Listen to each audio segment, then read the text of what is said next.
Mon invité cette semaine, c'est une légende québécoise dans les arts martiaux mixtes. Pas parce qu'il s'est battu, mais parce qu'il a arbitré plusieurs combats à travers la planète entière.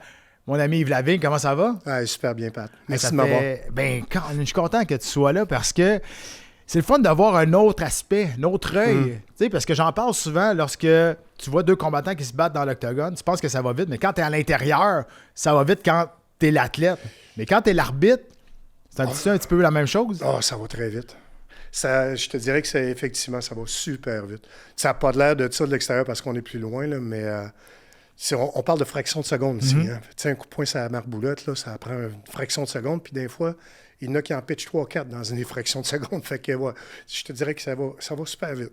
Tu as pris ta retraite en 2019-ish, à peu près.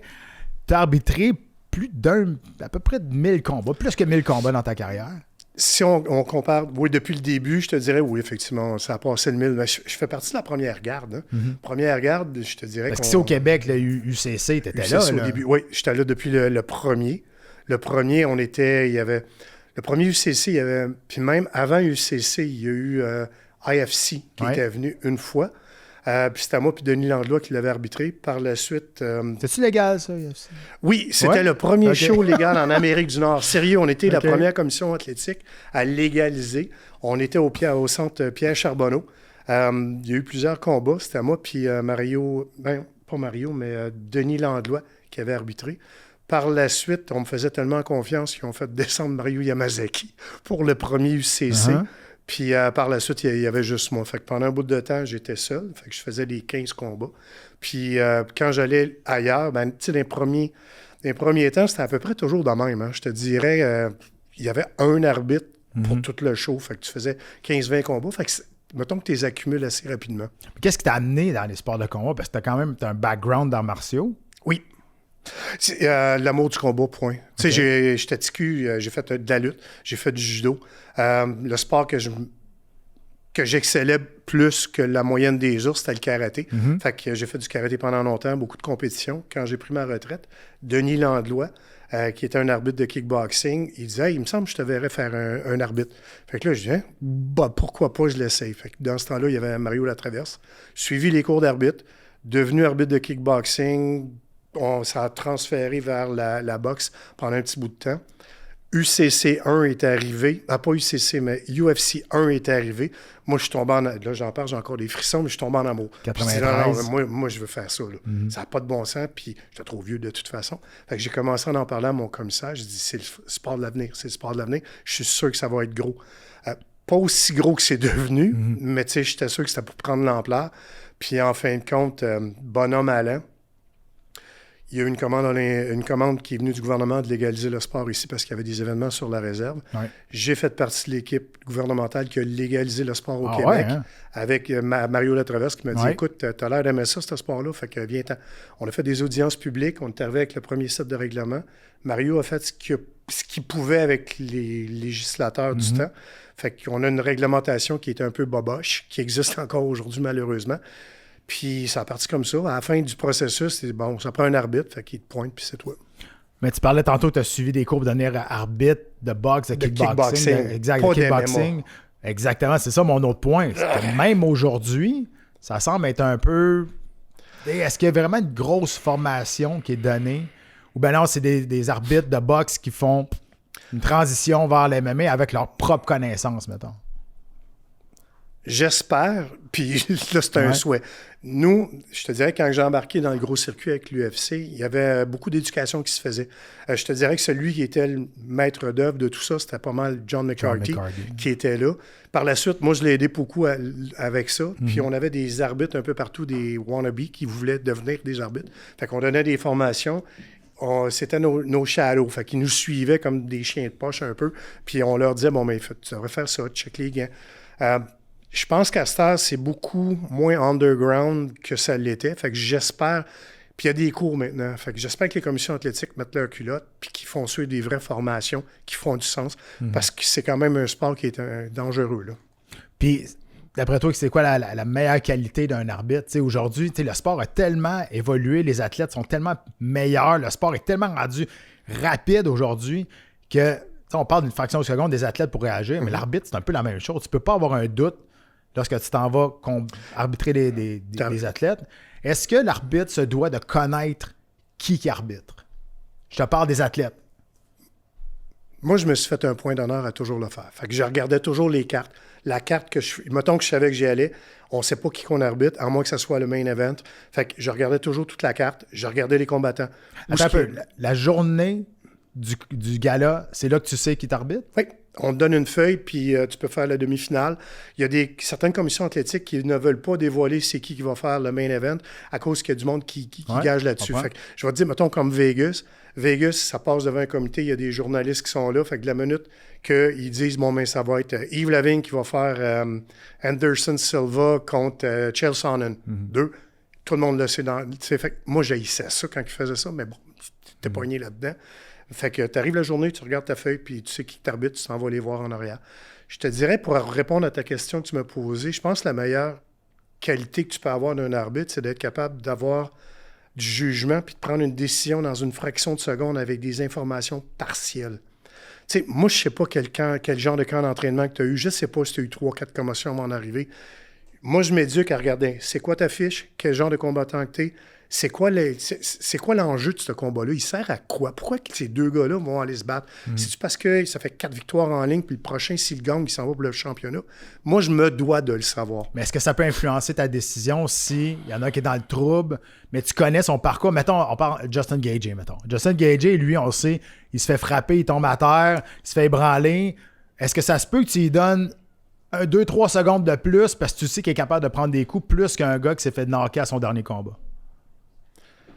Je vais être un petit peu plus craintif, mais ça ne changera pas mon jugement durant le combat. Un coup, tu le sais, tu vas checker les signes. Tu sais, tu as des signes qui ne mentent pas là, quand les combattants se mettent en petite boule de même. Ouais.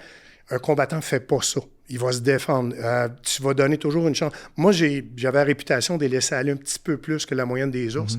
Fait que moi, je donne la chance au combattant. Moins qu'Yamazaki, par exemple. Je parlerai qu'en présence de mon avocat. C'est comme celle-là, j'y vais faire attention. Ouais. Mais disons qu'effectivement, il y a des gens qui, malheureusement, il y a eu des arbitres dans le passé, puis je nommerai pas de nom, qu'ils ne connaissaient pas bien le sport, qui n'ont pas fait leur devoir. Ils voulaient être là à cause des télés. Ils n'étaient pas là pour les bonnes raisons. Je vais juste résumer de ça de même. Tu sais, être arbitre, là, c'est pas toi la vedette. Fait que commence pas à faire tes petits signes de même, puis à t'arriver, c'est pas toi. T'es le boss. L'arbitre, c'est soit tu fais ta job ou t'as fait mal. C'est rare qu'on va dire hey, il a fait une bonne job, l'arbitre. Puis nous, moi quand je le dis à TVA Sport, quand l'arbitre fait un bon travail, je vais dire que on crache souvent ses arbitres, mais là, il a fait un bon arrêt. L'arrêt était supposé d'arriver, était justifié.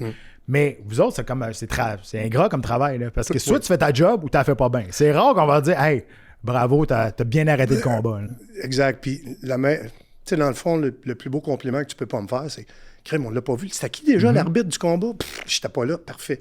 Parce qu'il n'y a pas personne qui paye le bon argent pour aller. Hey, moi, je vais aller voir Yves Lavigne arbitrer. Ça existe, même pas ma blonde. Ça n'existe pas, ça. Fait ils veulent voir des combattants, fait efface-toi, mais interviens quand c'est le temps. Puis pour ça, il faut. Malgré que tu as déjà fait une pirouette dans l'octogone. C'est que tout le monde l'avait oublié, celle-là, jusqu'à temps que Dana White la remette. Pour l'histoire. C'est parfait. Écoute.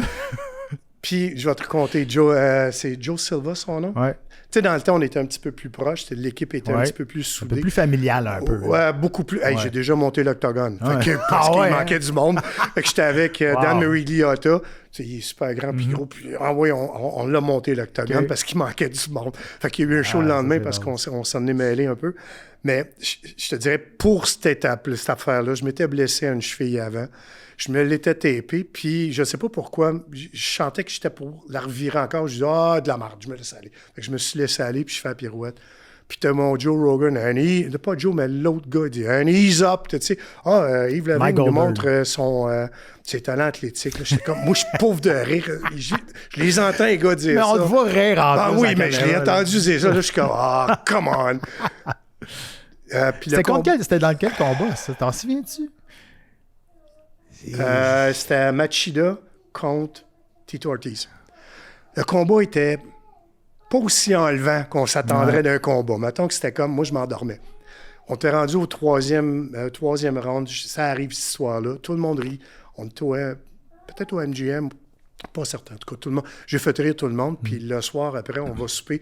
Puis Joe Silva, il est là. Fait que je me sens à la même table. On commence à jaser. Puis il met la main sur l'épaule. Il dit, maintenant, Yves, on sait qu'on peut compter sur toi quand les combats seront pas le fun. OK. Qu'est-ce que tu veux dire? Là? Comme il n'y a rien.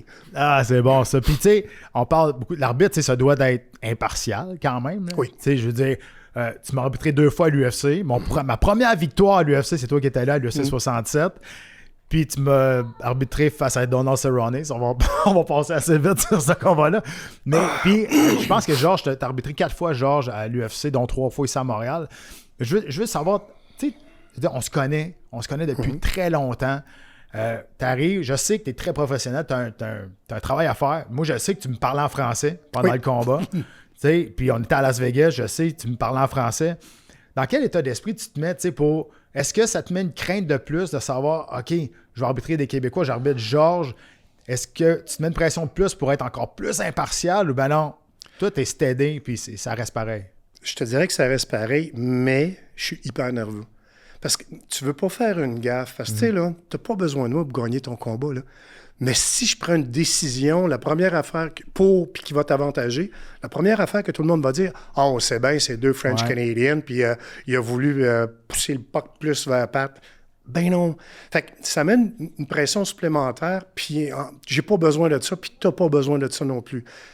Est-ce que ça me fait une petite fierté pareille? Oui. Parce que le commissaire, quand il décide de me mettre sur ton combat, sur un gars qui parle en français, c'est qu'il a assez confiance en mon professionnalisme pour dire, hey, lui, il va être impartial indépendamment. Puis en même temps, c'est un plus pour les combattants. Au Québec, on fait ça souvent en passant. Tu vas mettre, mettons, un arbitre francophone, mais tu vas mettre 2 juges anglophones, plus un autre juge qui va être francophone. Fait que ça fait 2-2. Fait qu'on essaie ici au Québec, puis on est des rares qui fait ça. Fait que moi, je dis, OK, merci pour la confiance. Mais je te dirais que si tu es nerveux en maudit, tu veux pas que ça arrive. Mais tu parlais de te mettre en confiance là-dessus, mais tantôt tu disais t'aimais pas ça quand il annonçait que tu étais peut-être le main event à l'UFC parce que il y avait beaucoup d'attention sur toi, mais est-ce que c'est quand même, tu sais, pour un arbitre, arbitrer un main event à l'UFC, c'est quand même le fun. Il y a quand même une fierté. Si on te met là, c'est parce que c'est une grande marque de confiance. Il y a 2 choses. Quand c'était à Montréal, il était bien mieux de me le donner. C'est arrivé une fois qu'ils ne me l'ont pas donné parce qu'il était arrivé un truc avec... C'était Koscheck contre Georges. Il est arrivé dans les médias, ça a sorti que j'avais donné un autre... Anyway, on ne parlera pas de ça, mauvaise période. Mais quand j'arbitrais ailleurs, les main events, ça veut dire que, Colin, moi, je suis de la visite. Hein, j'ai toujours dit ça. À Las Vegas. Partout. Que ce soit à Vegas, partout où j'ai été dans le monde, moi, je suis de la visite. Je ne suis pas de là. Fait que puis je vais prendre juste les États-Unis. Tu as un commissaire qui me fait assez confiance pour me faire venir puis qui me donne le main event en plus. J'étais un French-Canadien du Québec. Fait que je me dis, oh, Colin, tu me fais vraiment confiance pour me donner là. Parce que, tu sais, quand tu es en visite, là, c'est pas toi qui choisis ta place à la table. C'est pas toi qui vas choisir ce que tu vas manger. Puis c'est pas toi, si tu couches là, c'est pas toi qui vas décider où ce que tu vas coucher non plus. Fait que, wow, OK, belle marque de confiance. Fait que j'étais pour que ça m'arrive, moi, j'étais hyper content. Ça veut dire, hey, vous trouvez que je fais une bonne job, moi, là? Puis est-ce que... Y a-t-il une compétition interne entre les arbitres? Oui. Ouais? Y a de la jalousie? Oui, mais je nommerai pas de nom. Non, je veux pas savoir de nom. Je veux savoir l'ambiance. Oui, il y en a une. Parce que moi, je connais l'ambiance entre les combattants dans le vestiaire. Puis, tu sais, dans le vestiaire, lorsqu'on est dans le vestiaire, tu sais, tous les combattants qui sont dans le même vestiaire, qu'on vienne d'Angleterre, du Brésil, quand il y en a un qui rentre, on est content pour lui. Il s'en va pour se battre. On l'encourage. Hey, let's go. Tu sais, on vient comme des compatriotes. Il y a quand même une espèce de... Une camaraderie, ouais. Une camaraderie. Mais il reste que... C'est sûr qu'on s'en va combattre. Fait que là, il y a une compétition, mais je me suis tout le temps demandé, entre les arbitres comme tel, y a-t-il une espèce de jalousie de dire, ah, pourquoi il y a eu ce combat-là? Pourquoi il arbitre ce combat-là? Puis moi, je l'ai pas eu, tu sais. Oui. Puis je vais te donner... Je m'en vais enseigner, parce que j'ai enseigné pour la ABC aux États-Unis, pour les arbitres. Tu sais, tu te fais dire dans le cocktail le 5-7. Tu te fais dire par un commissaire. Un commissaire là-bas, il dit pourquoi que je te prendrais? Toi, tu es juste un Canadien, tu viens voler la job des US. Fait que oui. Tu sais, moi, j'étais un Canadien, j'étais tout seul pendant un bon bout de temps. Fait que même, parce que moi, je me souviens, nous autres, en tant que Canadiens, Québécois, francophones, ça a pris du temps avant qu'on se fasse respecter par l'UFC de l'autre bord. Oh que oui. Fait que c'est la même chose pour les arbitres. Oui, ça n'a pas été facile. Non? Tu sais, j'en parle pas souvent, mais ça n'a pas été facile. Tu sais, tu te fais revirer de bord, tu te fais tasser, tu sais, tu manges ton pain noir, puis après ça, je pense qu'à un moment donné, le talent parle. Fait que je pense que j'avais assez de talent. J'ai été patient, Puis il y a du monde par la suite qui m'a fait confiance. Fait que c'était super. Parce que, tu sais, je veux dire, tous les arbitres aujourd'hui, ça se passe tellement vite. Tu es à une fraction de seconde de prendre une mauvaise décision. Oh, tout le temps. Mais tu peux pas hésiter non plus parce que le combattant va il te regarde. Moi, je le sais, je vais frapper quelqu'un, il tombe à terre, je vais le frapper, je vais te regarder du coin de l'œil, voir si tu t'en viens. Là. T'arrêtes-tu? Ouais, mais c'est ça, mais tu peux pas hésiter. C'est soit tu y vas ou tu y vas pas. Là. Il faut que tu sois sûr de ta décision. Oui. Moi, je me suis planté une couple de fois aussi. C'était arrivé des combats que je me disais, il est dans le trouble, je me garage, puis là, poum, il te regarde. Non, il faut que je vive avec ça. Là. Ouais. Tu sais, c'est un qui me revient. Le gars, il m'a pas donné mon thumbs up sur un blind choke. Là, je suis comme, je te prends le poignet, j'essaie pas de te tirer. Danzig, ça, si je me trompe pas. Hein. Celui-là, il monte encore aujourd'hui. Ah ouais? Hein? Oui, puis j'arbitre même plus. Mais tu sais, il me revient tout de suite, parce que je me dis, crème, on s'est parlé avant, t'es juste supposé me faire ça, là. Ça, c'est universel, tout le monde comprend que t'es correct, là.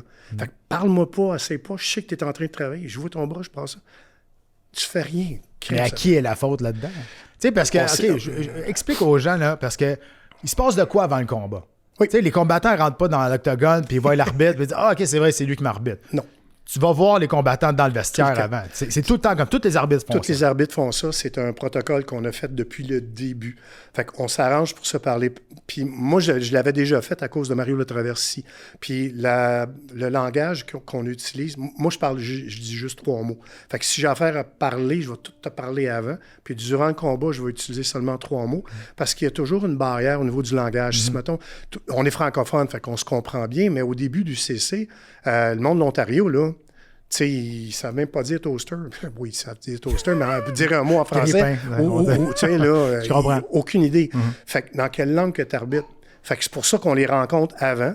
Tu dis tout ce que tu as à dire. Voici la façon que je vais arbitrer. Voici ce que je m'attends de toi. Si tu fais ça, voici ce qui va se passer. Chaque arbitre a leur façon d'arbitrer aussi. Oh oui.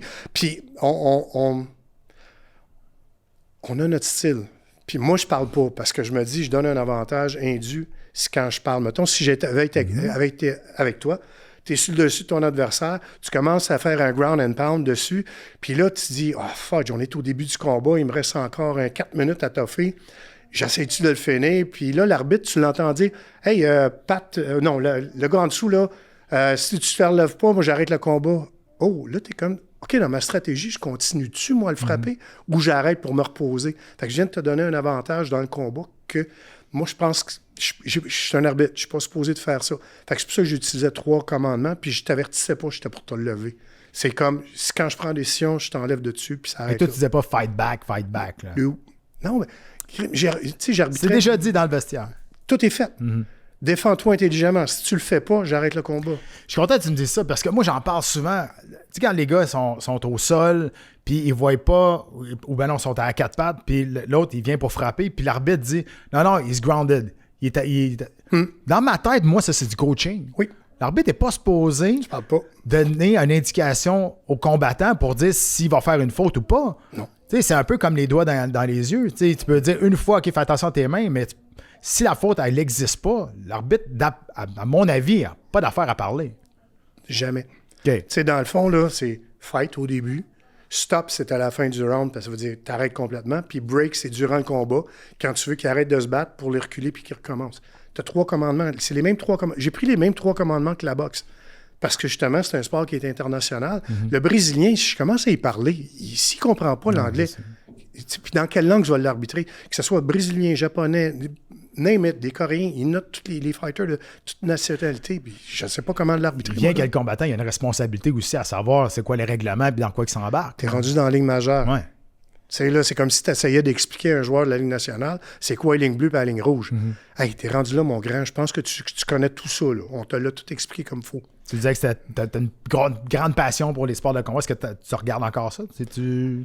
Non, je suis un alcoolique, fait que je ne vais pas regarder. OK, parce que tu vas retomber là-dedans comme il faut. Oui, fait que, tu sais, je suis parti de là, j'avais des raisons personnelles. Ouais. Je triche. Je vais dire la même, je triche. Oui, je regarde, mais je le suis pas de la même façon que je le suivais dans le temps, non. Mais j'aimerais ça savoir, de ton opinion de toi, là, moi j'ai une opinion d'athlète, je vois comment les athlètes ont changé. Comment est-ce que tu trouves que le sport a évolué sais, quand tu as commencé, évidemment, UCC1, c'était le début, il fallait commencer à quelque part, mais aujourd'hui, tu as vu toute l'évolution, tu as fait partie de cette évolution-là aussi, en étant arbitre. Écoute, c'est incroyable comment ce sport-là a explosé. Ça a été exponentiel. Il y a eu des grosses vagues. Puis quand les athlètes olympiques qui ont commencé, les lutteurs ont commencé, c'est là que la nutrition est embarquée. Après ça, tu as eu l'éthique de travail à l'entraînement. C'est plus unidimensionnel. C'est que les gars, ils se sont aperçus que tu ne peux plus juste gagner avec un sport. Puis c'est là que ça a explosé. Fait que, tant qu'à moi, on était partis des athlètes comme ils étaient bons dans une discipline. Ouais. Puis maintenant, je pense pas que tu pourrais devenir aussi dominant que certains... Chuck Liddell, on va prendre Chuck. Est-ce qu'il pourrait être aussi dominant juste à se battre debout? Aujourd'hui, je pense pas. Tu sais, je pense que ça... Ça, le problème avec Chuck Liddell, c'est un excellent lutteur, mais je le sais. il le montrait pas. Ouais, mais le sais. Mais je suis d'accord avec toi. Puis c'est pour ça que je dis souvent, Mathieu et moi, on en parle souvent pendant le podcast, on peut pas comparer les époques. Tu peux pas comparer. Comme au hockey, les c'est la même chose. Ben, c'est ça, c'est la même chose. Je pense qu'aujourd'hui, avec ce qu'on connaît au niveau de la nutrition, l'entraînement, comment bien s'entraîner, comment doser. Tu sais, dans l'ancien temps, il faut que tu sues, puis il faut que tu aies le goût de vomir. Sans ça ne marchera pas. Pas nécessairement, tu ne seras pas à ton pop. On manquait d'éducation aussi de ce sport-là. Tout à fait. L'éducation maintenant, je pense que les combattants sont beaucoup plus éduqués. Puis là, tu ne verras plus un doorman face à un bouncer de bord avoir du succès dans ce sport-là, tu comprends? Vous êtes devenus des professionnels. Mais tu sais quoi, moi j'aime dire, avant c'était des fighters qui faisaient du combat extrême, maintenant c'est des athlètes qui font des arts martiaux mix. Pour moi, ça, c'est une grande nuance. Tu sais, mettons, on a un nom pour ce sport-là, c'est des athlètes qui font ça. C'est pas juste des street fighters ou des c'est des athlètes, puis effectivement, parce qu'ils se bâtissent des carrières, puis avec ça, ils peuvent faire d'autres choses. Fait que oui, OK, je jette. Oui, c'est bon. Oui, je jette. À travers tous ces combats-là, tu sais, je sais que tu en as fait plus de 1000, tu sais, as sûrement des combats qui t'ont marqué, tu sais, ton grand souvenir, tu sais, c'est sûr, ici à Montréal, en tout cas, moi, je vais parler pour moi, combattre à Montréal devant un Centre Bell plein, ça a l'air tout le temps quétaine parce que je viens du Québec, mais c'est la place la plus... Ça a été tellement... Pour moi, c'est incomparable. Tu sais, je me suis battu au Brésil, je me suis battu à Vegas, je me suis partout. Pour moi, il n'y a pas de mots pour décrire cette sensation-là. Mais en tant qu'arbitre, tu sais, toi, tu as arbitré des combats de championnat du monde, tu as arbitré des Machida, des Anderson Silva, tu as arbitré des grandes vedettes. Y en a-tu un ou, ben non, mettons un top 3, mettons, ou... D'athlète, non, je ne pas d'athlète, mais de combat que tu as arbitré, que pour toi, c'est comme... OK, c'est comme le pinnacle, là. C'est comme le top. Là. Je suis plus un gars d'événements. Pardon. Des combats, écoute, il y a eu des combats de malades mentales que j'ai arbitrés puis qu'ils n'ont jamais passé à la TV. Là. Fait que, pour moi, c'est ceux-là, puis là, j'ai pas de nom malheureusement, mais je te dirais qu'il y a 2 événements, 3. Le premier UFC que j'ai fait, évidemment, bon, t'es rendu dans la Grande Ligue. Puis c'était lequel? 58, Canada-USA. Puis c'est juste à cause qu'on avait une délégation canadienne que Vegas m'a appelé. Moi, je connaissais personne. Là. Puis c'est Loretta Hunt aussi. Ça, c'était mon ange gardienne. Là. C'est drôle, hein? Canada-USA, genre, j'étais même pas sur cette carte-là. C'était David Loiseau qui s'est battu en finale. C'est David en finale contre Franklin. Ouais. Steve Vigneault s'était battu sur cette carte-là contre Mike Swick. Dans le fond, là, c'était TKO. À l'UFC, c'était à peu près ça. Ça, vu que c'était mon premier, celui-là, je l'aime plus. Celui qui m'a fait le plus chaud au cœur, c'est Montréal, le premier. On a eu tellement de... Tu sais, avant, là, tu parlais de combats, dans le temps, les combats extrêmes. Ils sont fâchés. Ouais. C'était des combats ultimes. C'était des arts martiaux mixtes. Mais on allait chercher un fan à la fois. Il fallait que tu les éduques. Ben non, ils se battent pas que des chaises, puis ils se tuent pas, là, crime, il y a des règles, on les suit. C'est en 2008, là. Oui, on remonte, là. C'est l'UFC 83 en 2008. À Montréal. Oui, ça se peut. Écoute, là, j'ai... Puis, tu sais, là, quand tu vois toute la foule, on l'a rempli au complet, le monde était bruyant, c'était comme... Là, j'en parle, j'ai encore des frissons, là, j'étais comme... OK, enfin, ils comprennent. On l'a rempli le Centre Bell. Puis il y a eu Toronto, parce que là, il y a eu 60 quelques mille personnes là, au Rogers Center. Ça a été quand même cool. Mais je te dirais, si j'avais à en choisir 2, là, Vegas, mon premier, que j'ai réussi, puis UFC à la maison, de voir qu'enfin, les fans, même s'ils n'ont presque pas parlé dans les journaux puis à la radio après, mais au moins, ça a été le début. C'est là que Georges a repris sa ceinture face à Matt Serra. Ça avait été incroyable. Mais alors, pour revenir là-dessus, c'est qu'on a... Pendant longtemps, on a senti, puis si tu veux pas répondre, je vais bien croire, ça va être bien correct, pendant longtemps, on a senti, on dirait que la commission athlétique au Québec détestait les arts martiaux mixtes, détestait les combats extrêmes.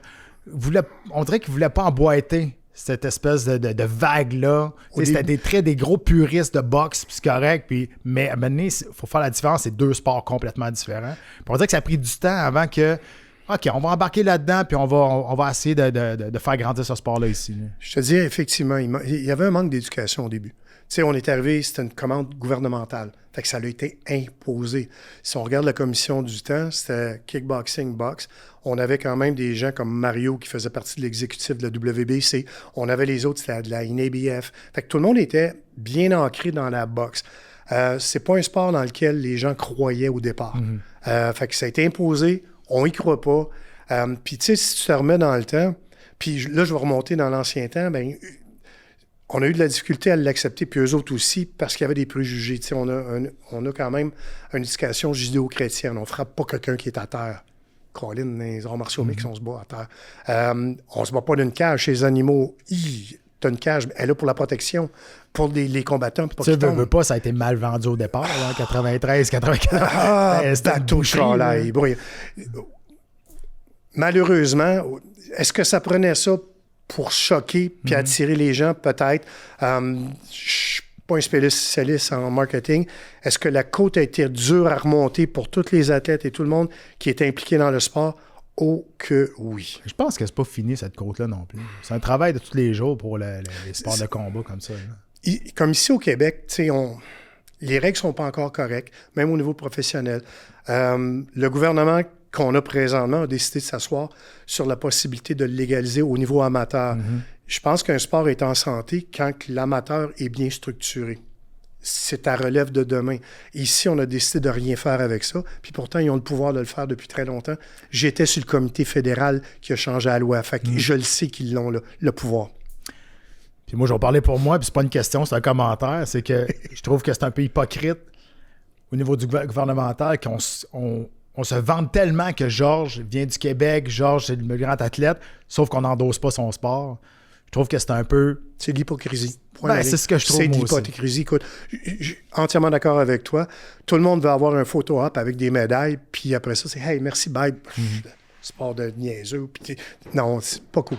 Puis pourtant, tu sais, le Québec, on est une pépinière de combattants là, qui a rayonné indépendamment du sport au niveau international. On peut-tu embrasser ça puis dire « OK, parfait, on va encadrer » que ce soit même n'importe quel gym au niveau amateur. Moi, ça me tue quand je vois ça. Ils sont obligés de faire le saut en pro au lieu d'être amateur parce que l'amateur n'existe pas. Crime, on peut-tu les protéger? Tu sais, des fois, je vais dans un gym puis tu as le gars qui est plus ou moins bon, mais il veut aller tester ses connaissances. On peut-tu juste l'encadrer comme il faut dans un milieu sécuritaire, dire « Tu veux te tester, mon grand? OK, on va te donner une plateforme pour le faire. » On le fait pas. Je trouve ça désolant parce qu'effectivement, on aime bien ça avoir Georges Saint-Pierre, mais on va dénigrer le sport que tu pratiques. Bravo. C'est ce que je pense. Même affaire pour le jiu-jitsu en passant brésilien. Ça, c'est une autre histoire qu'on pourra en parler longtemps.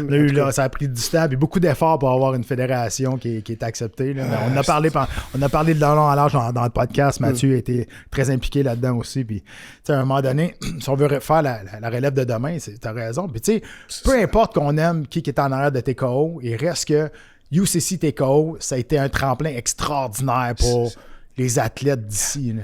Ça a été le tremplin au Canada. Tu sais, là, puis comme tu dis, indépendamment de la personne qui était là, que tu l'aimes ou que tu l'aimes pas, c'était la place qu'il fallait que tu te battes si tu voulais avoir. C'était des bons shows. Écoute, tout était là. Tout était là, puis malheureusement, pour des raisons que je connais pas. Non, mais c'est pour différentes raisons. Puis là, il y a Samouraï qui revient. Ben, moi, je veux juste te parler de ça parce qu'on a besoin justement du circuit amateur, peut-être pour donner une chance au circuit professionnel de vivre plus longtemps. Parce que là, ça a pris du temps avant qu'il y ait une fédération québécoise sérieuse pour donner une vitrine aux combattants d'ici de la relève. Parce que tu sais, comme moi, là, les bourses, quand tu te bats dans une catégorie, dans une organisation mineure, là, tu sais, si t'es obligé d'aller à Calgary, t'es obligé d'aller dans l'Ouest, t'es obligé d'aller dans le Vermont, même si tu gagnes, tu reviens dans le rouge. Là. Fait que c'est pas motivant pour les jeunes d'ici, du Québec. Difficile. Puis tu sais, je suis convaincu qu'on a le potentiel. Je suis convaincu qu'on a aussi la masse critique pour pouvoir organiser des shows qui font du sens, pour que ce monde-là se développe puis devienne professionnel un jour, puis qu'ils peuvent rayonner aussi à l'international. On l'a prouvé avec TKO. Tu regardes, la majorité des gars qui se battaient puis qui gagnaient des ceintures, puis tu en as fait partie, ça allait au UFC. Fait que c'est là que tu vois le calibre qu'on avait ici au Québec, puis qu'on a encore. Il est juste dormant, parce qu'il y a des lois qui les empêchent présentement de pouvoir rayonner, puis ça, je trouve ça plat. Ben, c'est gouvernemental beaucoup qui empêche. Puis surtout, puis on en parle tellement souvent du circuit amateur, parce que, évidemment, moi, dans mon temps, ça n'existait pas, ça n'existe pas aujourd'hui, là. Mais j'en aurais peut-être pris 3-4 combats amateurs, je pense que je serais devenu un meilleur athlète, mais je pense que les athlètes d'aujourd'hui, si tu passes par un circuit amateur, tu sais si t'es fait pour ça ou pas. Tu arrives en combat professionnel, tu reçois le premier coup de poing, là, t'es comme, OK, c'est ça. Oui. Là, t'es comme, OK, là, ben là, c'est la vraie affaire, là. Il y a moins de il y a pas de protection, là. Mais si tu fais un circuit amateur, tu mets des shin guards. Ouais, mais ils en ça font. t'habitue. C'est ça, mais ils en font un peu, ils en font à Québec, ils en font un petit peu ici, c'est réserve, mais c'est tout le temps un peu tiré par les cheveux, c'est boboche jusqu'à temps qu'il y en a un qui se plaigne puis que ça arrive plus. Là. Malheureusement, puis tu sais, de toute façon, tu as passé par là. Je pense que l'étape la plus dure dans tout ça, quand tu veux faire un saut, c'est toujours le combat, ton premier combat, c'est la gestion du stress. Tu sais, quand soit que tu passes le ring ou que la cage se ferme, là, il y a juste moi et pilote en avant. Là. Puis le premier coup de poing que tu reçois, fait que gérer comment tu respires, gérer le stress. Tu perds à peu près 50% de tes moyens, mais c'est un circuit amateur.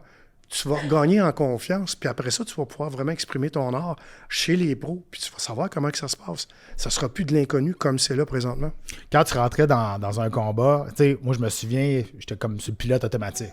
Des fois que je revenais dans le vestiaire, j'avais gagné, puis mon coach disait hey, « ça, c'était malade, qu'est-ce que t'as fait au deuxième round? » Je m'en souviens pas, pour vrai. Puis là, je regardais, puis là, est-ce que c'était déjà arrivé de...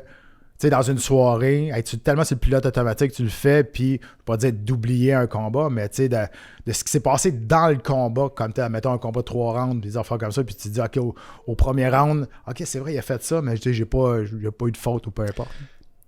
La majeure partie du temps, il fallait que je réécoute mes combats. Ouais. La majeure partie, parce que quand tu l'arbitres, tu le vis pas. Tu te concentres sur la réglementation, tu te concentres sur qu'est-ce qui va se passer. Est-ce que mes combattants sont encore en mesure de se défendre comme il faut? Est-ce que les coups qu'ils viennent de porter ont fait du dommage? Quel genre de dommage? Pas le combat. Pas du tout. Ben non, zéro pin bar. Tu es comme tellement focusé. Tu arrives sur un choke qui est au sol. OK, à où est-ce qu'il va sortir, le gars? S'il est capable de sortir, OK, c'est à gauche. Il faut que je m'en aille à droite. Tu as positionné comme du monde. Là, tu as du monde qui crie, puis tu as les coachs aussi qui crient. Mais je l'entends, moi aussi, les coachs. Fait que là, tu as juste des oreilles pour les combattants puis les coachs. Là, tu dis, OK, fais telle affaire. OK, il s'en va. Tasse-toi de là, il s'en va par là, le gars. Il vient de coller à la shot. Fait que t'es comme, OK, t'es tellement concentré là-dessus que tu l'apprécies pas, le combat. Tu sais, moi, bien souvent, à moins que ça soit obvious, là, à la fin du combat, tu sais qui a gagné, mais moi, j'allais voir Bruce, qui a gagné. C'est là. OK, c'est bon. Je vais lever le bon bras. Là, ouais, à part de ça, non. La plupart du temps, je les ai réécoutés. Ouais. Tu disais que tu trichais et tu regardais encore un petit peu les combats. J'aimerais savoir ton opinion. Ton opinion à toi, qui est le meilleur arbitre présentement là, au UFC? Oh, meilleur. Mark Goddard, solide, parce qu'il est constant. Moi, ça, c'est mon choix. Moi, je pense que Mark Goddard, c'est le meilleur présentement. Il est constant. Fait que tu sais à quoi t'attendre, tu sais où il va s'en aller, il n'y a pas trop de haut et de bas. T'as l'autre là, qui est plus petit. C'est une ceinture noire brésilienne Jiu-Jitsu. Colin. J'ai son visage, mais d'habitude, c'est parce que le nom des arbitres, c'est Jean-Paul qui dit quand on écrit. Donc, c'est ça le problème. Mais le gars, il est arbitré souvent à Vegas, là, et puis il est venu ici à Montréal, une ou deux fois. Là. Jason. Oui, Jason. Moi, j'aime beaucoup Jason.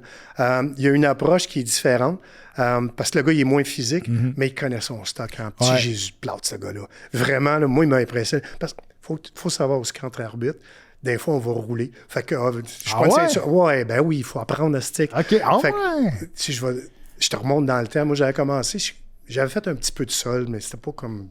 C'est pas pour le vrai. Dans l'ancien temps, c'était avec... il avait fait une démonstration avec Conan Silveira ici à Montréal.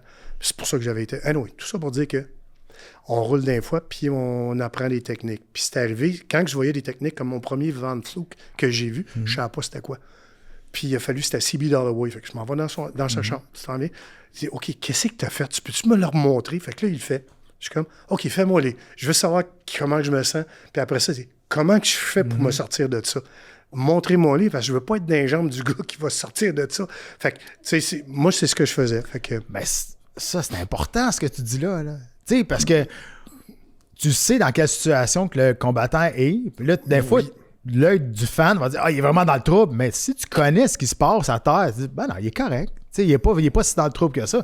C'est important pour un arbitre de savoir ce qu'il arbitre. Tu sais, de regarder puis de savoir ce qui se passe. Moi, je pense que oui. Fait que ça m'évite de sauter partout puis d'avoir de l'air d'une poule pas de tête, là, puis qu'il se passe rien, dans le fond. Tu sais, tu dis, ah non, il est pas dans le trouble, on va se reculer.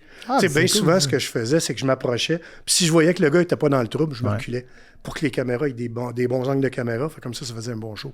En tout cas, moi, j'étais pas dans le trouble contre Cerrone puis t'as arrêté le combat pareil, mais en tout cas, qu'est-ce que tu veux, regarde. J'étais vraiment dans le trouble. Moi, j'ai été payé avant. Ben non, j'ai jamais été payé. Il y en a qui vont croire ça, c'est pas vrai. mais tu sais, je pense que c'était peut-être c'était plus caché ou peu importe, mais t'as-tu... Tu sais, parce que là, il y a eu une controverse, une grosse controverse avec l'UFC, là, les combattants qui avaient vu les combats truqués ou de quoi de même. Est-ce que c'est déjà arrivé qu'à un moment donné, tu as peut-être reçu un email ou peu importe, tu sais, ou quelqu'un qui t'a approché? Jamais. Jamais. Tu sais, l'UFC, on connaît parce qu'il y a un président qui est quand même vocal. Fait qu'on l'entend souvent. On le sait très bien qu'il y a ça, les combats au sol, qu'il faut qu'on les relève debout plus rapidement. Est-ce que ça m'est déjà arrivé de dire « Hey, Yves, relève-la plus vite » puis tout? Non. Non, fait que j'ai jamais eu de commande de quelqu'un de l'UFC qui voulait que je penche un T'avais une liberté d'arbitrer comme tu voulais. Oui. Oh, oui, tout à fait. Ouais. Oui, ça, c'était... J'ai jamais eu de bribe, j'ai jamais vu quelqu'un qui est arrivé, hey, il voulait une petite enveloppe pour faire gagner l'autre. Moi, j'ai jamais rien vu de pareil. Est-ce que ça a déjà existé? Peut-être. Ouais. Mais moi, je l'ai jamais vu. Tu sais, où il y a de l'homme, il y a de l'hommerie. Fait que probablement que oui. Mais bon, moi, je l'ai jamais vu. Fait que je peux pas en parler. Yves, ça a été un plaisir. Ah, c'est déjà fini? C'est déjà, ça va vite. Quand c'est intéressant, ça passe vite. C'est ça qui arrive. Bien fait, toi. Hey, merci beaucoup, pour vrai. Puis je pense que si tu voulais revenir, tu serais encore dans le game, je pense. Ah, impossible. Impossible? Il y a une grosse quoi qui a été faite à cause de ma conjointe.